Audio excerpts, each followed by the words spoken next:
Hello, my name is Adriana Marino, and I am host and producer of Bend into Balance, powered by The Source. Today, I'm very happy to be accompanied by Dr. Sonja Halsey, naturopathic doctor, and also the founder of EmpowerHer. Sonja, thank you so much for being here. Can you please tell us a little bit about yourself? Hi, thanks for having me. It's really good to be here. And yes, my name is Dr. Sonja Halsey. I'm a naturopathic physician and also a personal trainer and sports nutrition coach. A little bit about me is that I founded Empower Her Health and Performance earlier this year, January 2026. But it's been about at least 4 years in the making. But I finally took that leap, and I'm working with primarily young female athletes. Athletes of all ages, really, but primarily female athletes, and working with their education to help them understand their hormone physiology and how it relates to exercise physiology. This is a very interesting field and It, something that I haven't seen much written about. I would say, it's a specific niche. Uh huh. I think this is also a very big paradigm shift we're going to start seeing in female athletics, with what we're seeing in the advent of more elite professional and Olympian female athletes speaking out about their experience as a female athlete and pushing the needle on research towards more research on female athletes. How did you decide to occupy this space? First, I was invited to be the performance physiology coach in the 2023 National Players Development Camps for USA Hockey. So, this is ice hockey. And it really wasn't on my radar. I was just chugging along as a clinician, but also having some thoughts of wanting to spread out of clinical work.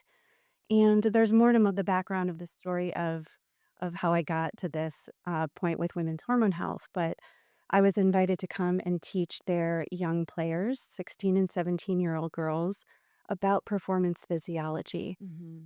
Very forward-thinking director of girls hockey at USA Hockey, and she really wanted them to have more education on their hormone physiology and how it connects to exercise to help them feel more confident and comfortable in their body. Okay. And was this the first time that you approached this subject from the hormonal perspective and performance? For athletes, yes, and I almost made it a full-time job for a month already. I was so nervous, Uh, but it was also fascinating because 'cause I'm also a very active woman to see these connections that we don't even think about when it comes to hormones. yeah.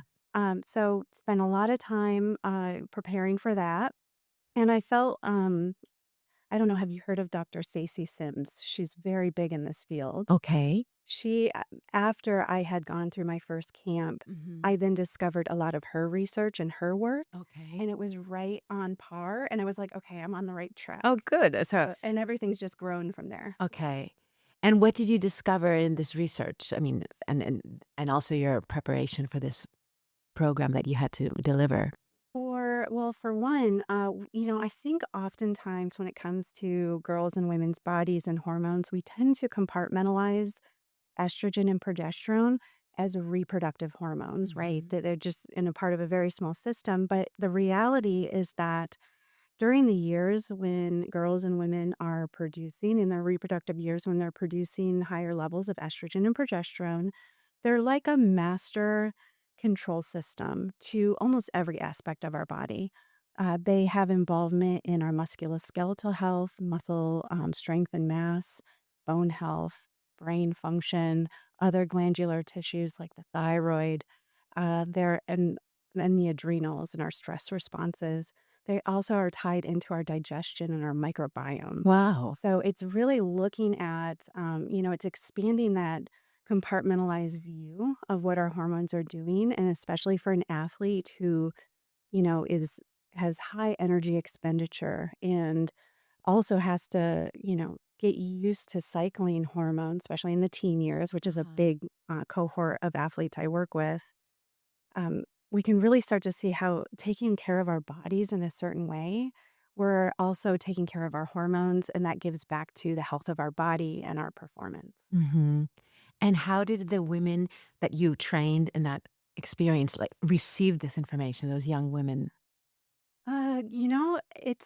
It's a mixed bag.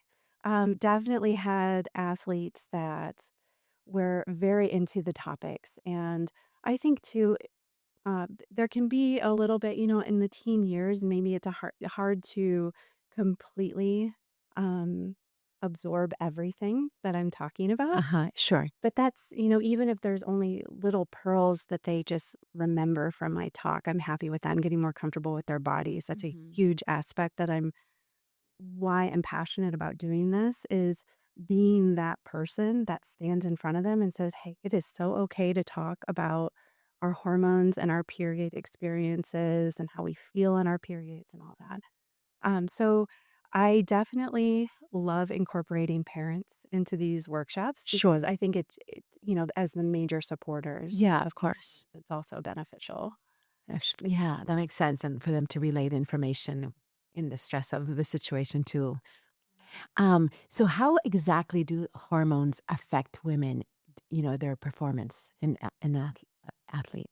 Okay, so there's so many ways. What I kind of like to do, and I do this for the athletes, is after I do teach them about the menstrual cycle and what's Mhm. happening from phase to phase, so they understand that in the follicular phase, our low hormone phase, we have estrogen on the scene, and then the luteal phase is a little more complex because we do have some estrogen, but then another hormone, progesterone, comes on the scene.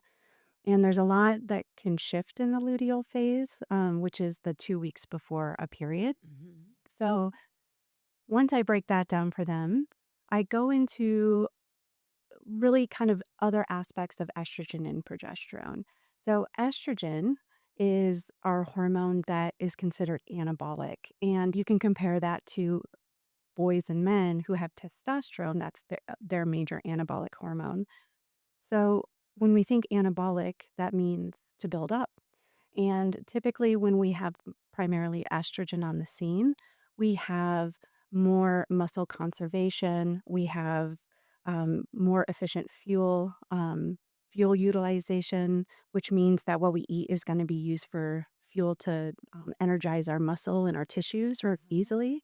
We tend to have different brain function qualities that come on, which is focus, drive, extroversion, and feeling more social and happy. That typically does happen in the brain because our neurotransmitter serotonin is regulated by estrogen quite a Oh, bit. wow, interesting. I had no idea. Uh-huh. Yeah. So we kind of think of estrogen as our major anabolic hormone as an athlete. Okay. And then we have this other hormone who has a very different job in the body, but still very important for our female health, and Mhm. that's progesterone.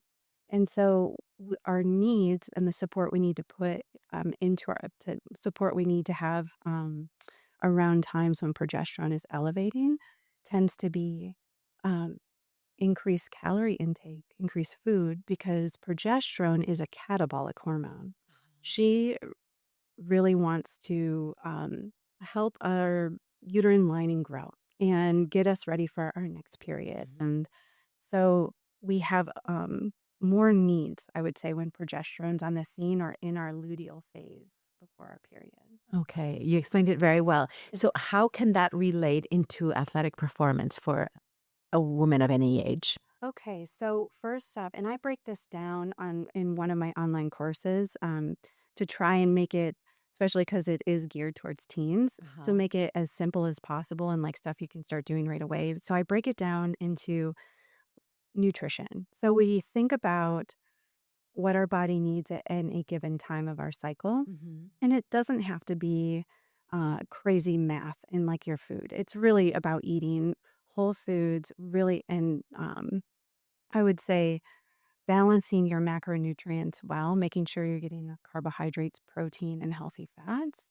And then looking at timing of how we eat because female athletes, and this kind of goes into a different topic, but female athletes recover and utilize fuel efficiently at different times Uh-huh. than compared to a male athlete. And that has a lot to do with our recovery windows. So, for an example, we hear a lot, with athletes, especially competitive athletes. Mhm. you'll hear about carb loading the night before of that event, right? Yeah. Because you want to fill up your glycogen tank, which is going to be your quick energy. Uh-huh. So girls can do that too, and women. But you're not going to get as much out of carb loading as you would by actually doing a little carb load right before your event.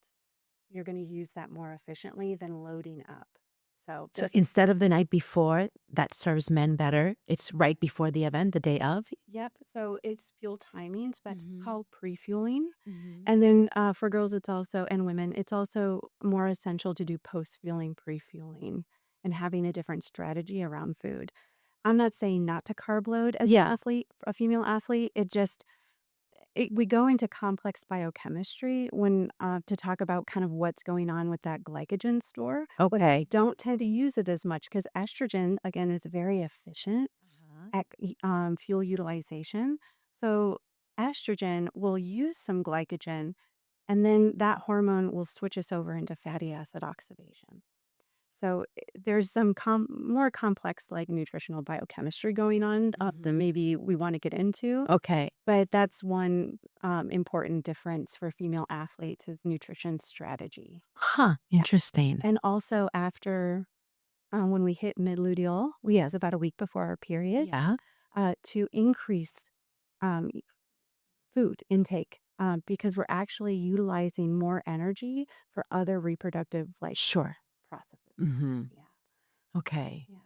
So for that phase, then, in that final week before the period, you recommend your athletes to eat as much as their body needs. Yeah. And, Uh-huh. keeping it, I know it can be hard for athletes. There's so much these athletes are pretty busy and they're on the road or so they might have to grab more convenience, but as much as you can keep it whole food, Mm-hmm. when it comes to your macros, Sure. that's going to be the best. But definitely listening to hunger signals. There's a real physiological reason why girls and women are hungrier that week before their period, and we Okay. need to honor that and not. I think there's a lot of food restriction that happens probably when we actually need to be giving our body more nourishment Uh-huh. during that time. Okay. So nutrition is a big component of your education program. What other things are being taught to the young women? So we also talk about recovery and training and how certain aspects of exercise physiology connects with hormones. One big difference between male and female athletes is recovery. So female athletes and girls and women in general, we can just talk about anyone that's active or not active about this, but um, female athletes, we have a shorter window of recovery time to get new nourishment to muscle to remove waste product. Why is that? We're very efficient thermoregulators. So Uh-huh. it is, again, like it's a signal that starts in the brain, and we have different basal body temperatures at different times of our cycle. But we are very good at vasodilation and vasoconstriction of blood vessels to Uh-huh. cool off or warm up. Okay. And this will shorten the window. So, say a girl just gets done with soccer practice and she just, you know, she's really warm, she's sweating, and then she just stops and does nothing, doesn't do any type of cool down. Her body is going to thermoregulate very quickly, and it's about a half hour to an hour window when she's gonna have that good blood flow to her muscle Uh-huh. to get that nutrition into her muscle she needs and remove waste products so she's not as sore and she recovers more efficiently. So we talk about a lot of strategies around recovery practices. We talk about adding in more support in recovery, again, during that luteal phase Mhm. when we are slower to recover in general anyway, as well as are more inflamed because we have natural inflammation that occurs before our period and gets us ready to have our period. So there's more needs. It's like that sweet spot of the cycle Mhm. where female athletes tend to have more needs. Okay. And So looking at the cycle, would you say that there's a moment of the cycle where an athlete could have a peak performance I mean, if I was an athlete, I'm a swimmer. I love to swim, and if I had to do my best 50 free, what period, what moment of that cycle would I want to do that race? So, I mean, a lot of, this is going to be a different, I would say, very individuated from woman to woman. So Sure. I don't want to say any Yes. Got it. generalization. Uh-huh. And most people feel, most women feel pretty good in that follicular phase, right? In the first 2 weeks. That first 2 weeks of Uh-huh. their cycle, Okay. because we have that anabolic hormone estrogen. Our basal body temperature is lower. Okay. We tend to be more efficient in our fuel utilization. We feel more energized.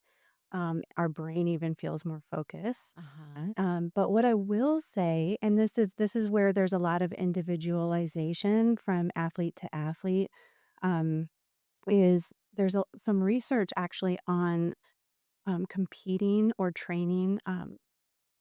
Certain variables are the highest during the time of the period.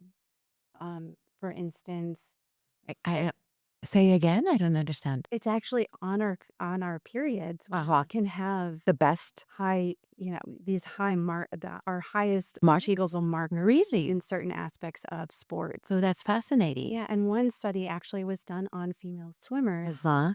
where they basically took female swimmers.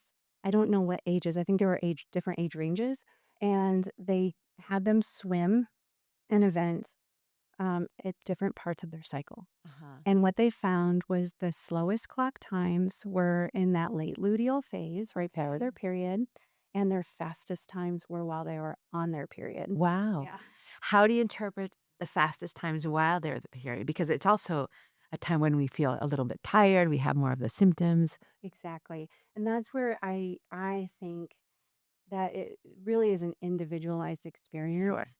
Hmm. But with some of the physiological things going on is especially if it's, because there can still be quite a bit of inflammation going on the very start of the period. Huh? Prostaglandins are doing their thing to shed the lining of the uterus, but we're shifting out of the luteal phase. So hormones are low. And that's when the only time in our cycle where testosterone is kind of the major hormone on the scene. Oh, okay. Variable, but Uh-huh. to some extent, inflammation's going down. Um, we're shifting out of that like higher inflammation state. And I think that has a lot to do with it. It's kind of that shift out of the luteal phase where the body kind of has this, it like resets itself so to Mhm. higher recovery. Cool. Yeah, Huh. it's Wow. interesting. And how have you seen on this journey, Sonia, that educating young females is different from educating adult women?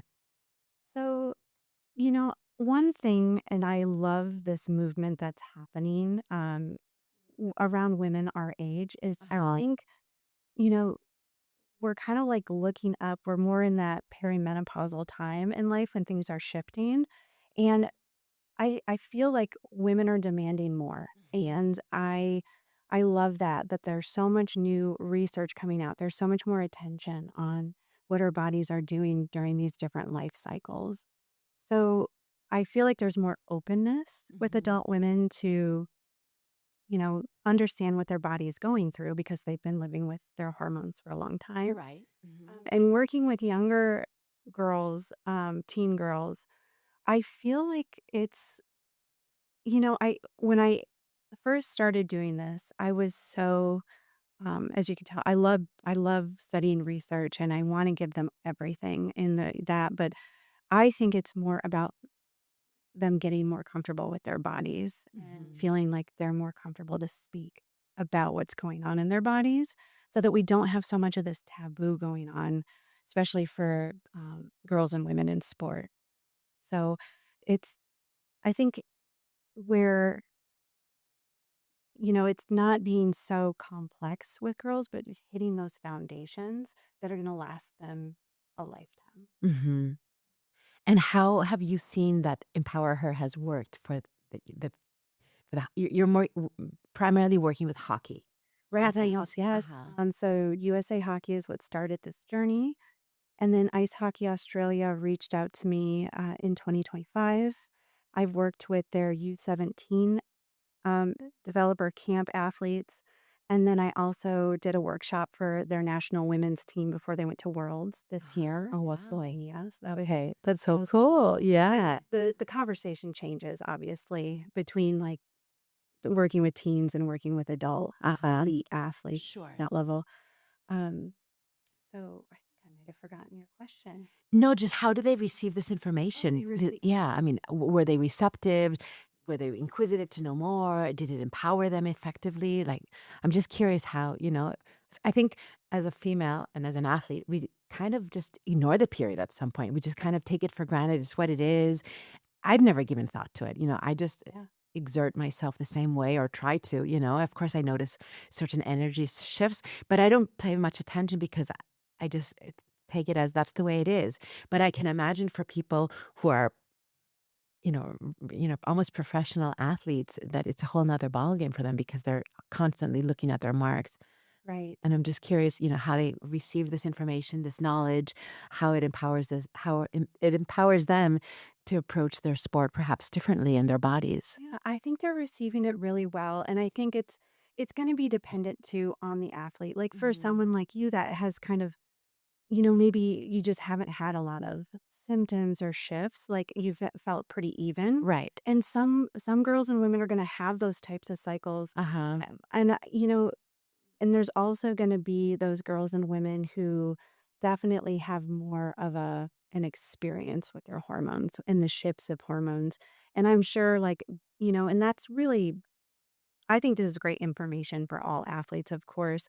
Uh, but definitely getting a lot of feedback from girls where this is really helping that have those more difficult period experiences and making those shifts so they are getting less symptoms Mhm. and they do feel more even through their cycle. Because the one thing I think we forget about when we watch girls and women's sports and or the Olympics is that those girls and women have to perform on their most difficult day. And we never think about that. We don't. And that's just that can be a huge performance barrier. Yeah. I love 2024 and 2026 Olympics were pretty incredible for a couple of reasons, showing body diversity.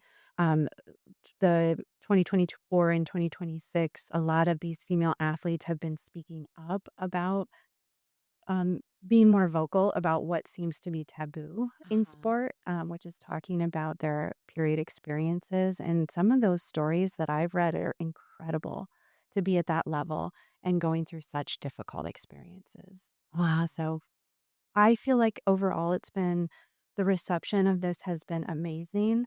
I will say that probably I do get the athletes that have the questions and want to come talk to me. Mhm.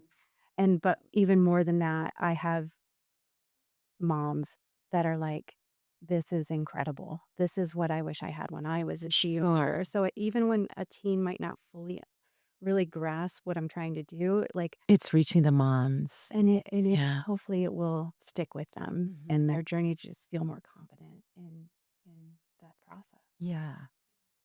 Wow.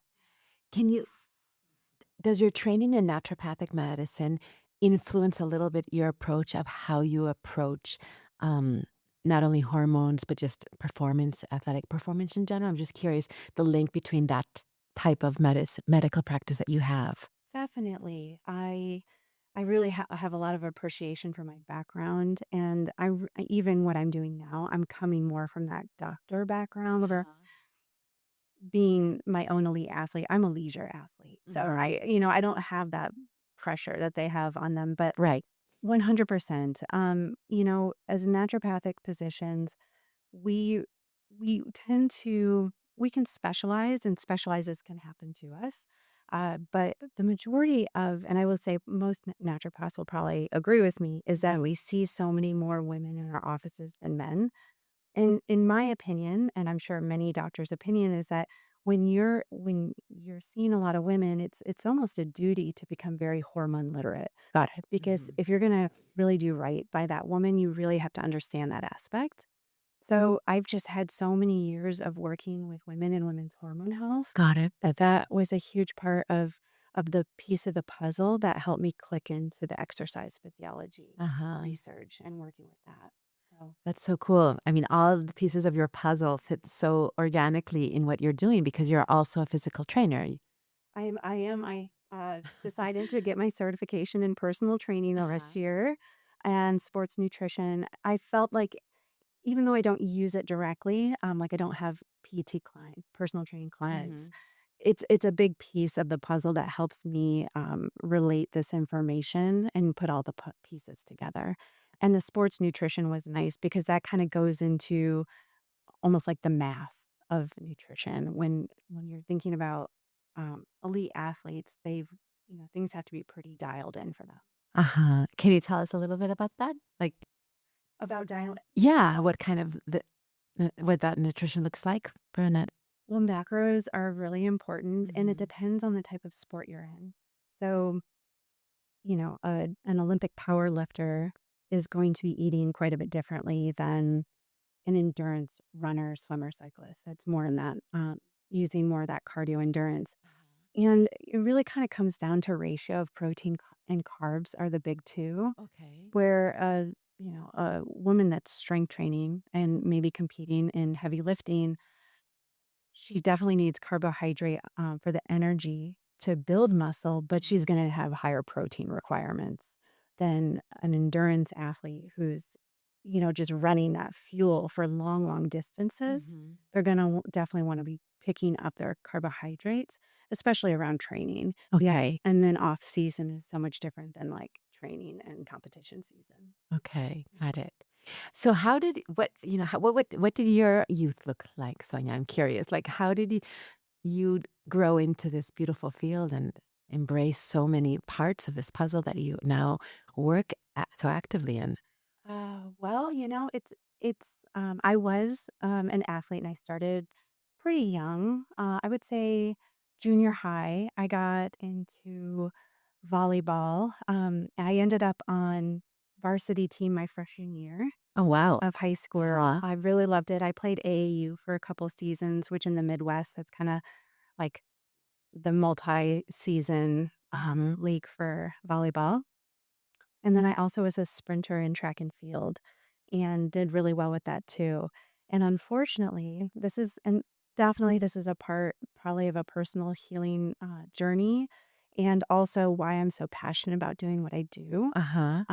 Especially, and we haven't really gotten into my online course. We can talk about that if we have time. Yeah, for sure. But I grew up, I was in high school in the 90s, in the later half of the 90s. And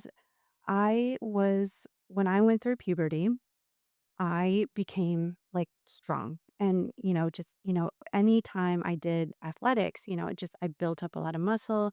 Definitely wasn't one of those like maybe typical skinny girls. And I was made fun of a bit by certain other girls in Mhm. junior high, high school. And I went through my own issues with body image.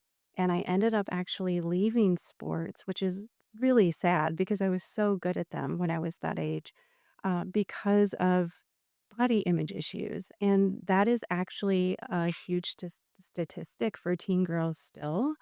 And one of the reasons why I do this work.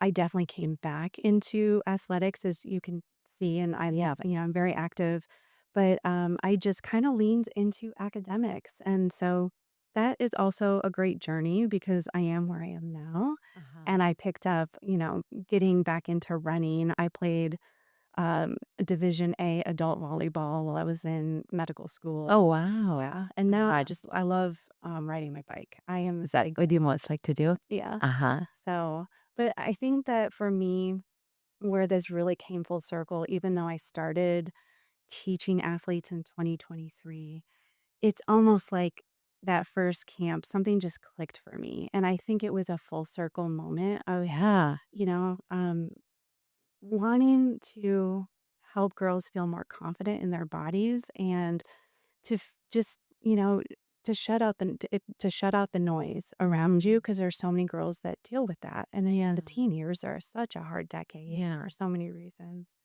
So, yeah, that was. unfortunate that happened for me, but also I learned a lot from it. And I think that's really where we find our path in life, right? It's Yeah, from the hard things we've gone through. for sure. Yeah, thank you for sharing that. That's, I mean, it's bittersweet that that experience is what brought you to this field, wanting to advocate for women. Definitely. It is, but if I wouldn't have had that experience, who knows if I ever would have, you know, had that light bulb come on or even been invited, to do No, I this. get it. That's what I'm saying. It's, Yeah. yeah, it's like a blessing in disguise. I mean, I'm sure it must have been very difficult for you to drop out of this athletic scene at that moment in your adolescence, but it's also served as a fuel to want to advocate for women now. Yes, Yeah. definitely. And that's a part of so Girls in Sport, my online course. It's 6 modules, but one of the modules, it's the last module. We go into um, body confidence Hmm. and body image, self confidence through the teen years. And so we talk about the normal changes that are going on, why we can feel a little uncomfortable in our bodies when we're going through developmental changes, and ways we can work on that self confidence, both as that athlete as well as the community and support system around athletes. Hmm. So that module means a lot to me. I can imagine. Yeah. And how has that been received by the athletes that you have worked with? Really well. It was last year, USA Hockey was the first year I incorporated that. Uh huh. And especially from the directors of USA Hockey, they were just like, yes, thank you. That was so perfect. And, you know, so it's been well received. And Yeah. that's why I definitely put it into the course, and I expanded the module big time. So girls are getting a ton of information in that course, and Wow. I'm really happy. I've worked really hard on it. Yeah. Oh, that's amazing. What else can be studied and learned in that in your online course, Sonia? So we go through the first thing we do is the first educational module is going learning the female menstrual cycle. Hmm. What are the hormones doing? Learning the phases. We learn about estrogen and progesterone and their different roles in the body, and we talk about um, our period experiences and what's going on around our period and why we can feel kind of crappy. I also talk about tracking because tracking is a huge tool that girls and women can use to really hone into their cycle. Huh? The next module is all about nutrition. It's a long module, and I go through macros as well as key micronutrients that are very Hmm. important for girls and women. And then we go through recovery and training. There's a module on stress management. Hmm. We talk about adaptive versus maladaptive stress, and why as girls and women we can tend to be more sensitive to stress, and that's why stress management is so important for our bodies for Hmm. recovery. And then we go through the body confidence and body image. Okay. Yeah. Does sleep factor into any of this? Yes, that's in our recovery module. Okay. Yes. Got it. Yes. Sleep. It's huge. Yeah. Because it definitely affects us as depending on what's, where we are in the cycle. Going back to the stress, which I'm interested in, what kind of things can women do to better deal with stress during their menstrual cycle? What are you teaching the young women, especially? Well, when I do teach them, I definitely hone in for them when we have less stress resilience, which is when progesterone is elevated.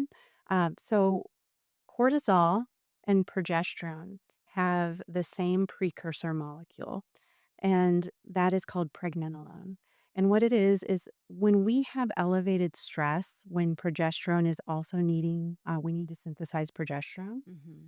And I would say this is maladaptive stress because Hmm. adaptive stress is good as long as we can get out of stress. Do you want to explain what you mean by adaptive stress and Sure. maladaptive stress? I think that would be worthwhile. So, adaptive stress is the stress we physically go through. And this can also be, mental and emotional stress that helps us, our bodies grow and not grow, but helps us to train to get to a next level of, say, athletics. So we have to put our body through stress, Hmm. then we have to come down from that stress, and recover. And that's called parasympathetic rebound. That's how we really get stronger and better at sports. So we can't get better as athletes if we're not going through adaptive stress.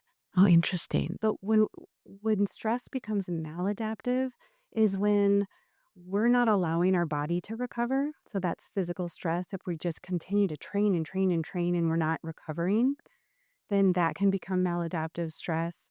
If we're going through a lot of other stressors on top of that, say mental, emotional stressors in life, and are not incorporating stress management practices, Yeah. then that's when stress turns maladaptive and we can start seeing imbalances in our hormones as well. Wow. Yeah. So, That's fascinating. yeah. It makes me think of all the issues that many women are having now to have babies, like how that could be so related to this. So related.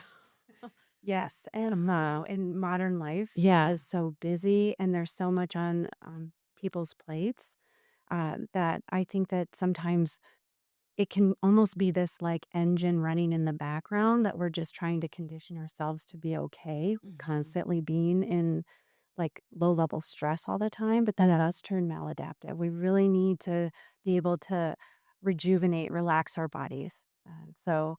And that cortisol, which is our stress hormone, Right. which is really important we have it. It's not Bad hormone. bad, No, yes. but if it's elevated too often, too long, it's called the pregnenolone steal, Mhm. and progesterone will go down, Mhm. and then basically it hormones get out of balance. There's a lot of different things that can come in woman's experience based on hormones getting out of Sure. balance. They cannot have their period, for example. Not have their period, Mhm. have more painful periods, Uh-huh. heavier periods sometimes. I mean, with athletes, we've got to look at the low hormone stuff, Uh-huh. low energy availability or REDS. Um, that is a really big problem with female athletes in the female athlete world too.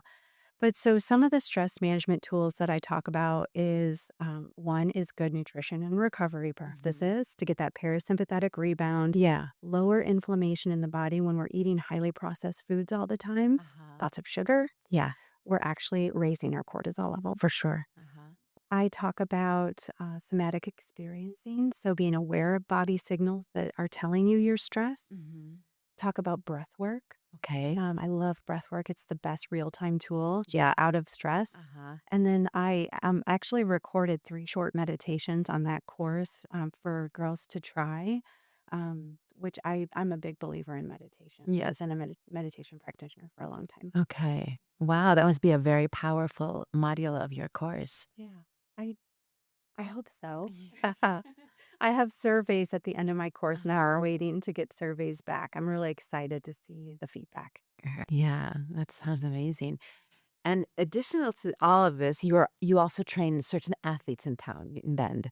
I have, yes. So, I mean, and not even when I was doing Empower Her, but Uh-huh. just being a doctor, a clinician in Bend, Personal trainer too. you're gonna land some Sure. athletes. Yeah, of Yeah. course. So I have worked with a couple of female athletes, all 30 and above. Uh-huh. So I haven't worked with as many one-on-one teen athletes yet, Okay. but we did just launch in January, so we're Sure. everything's rolling. Yeah.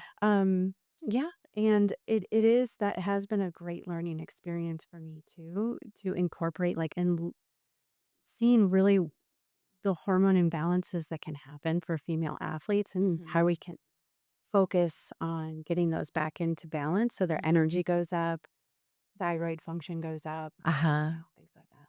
Wow. Yeah. Can you think, in the recent years, Sonia, any athlete, any woman that you've trained, that you've coached with an incredible success story, like that you really see that this program has really come through for her? Yeah, so I did work with an ultra marathon runner, Uh-huh. huge energy expenditure, and she came into my office barely having periods. She was in low energy availability and her hormones were very low. Yeah. And the kind of the downhill slide from that was her thyroid function was also tanking.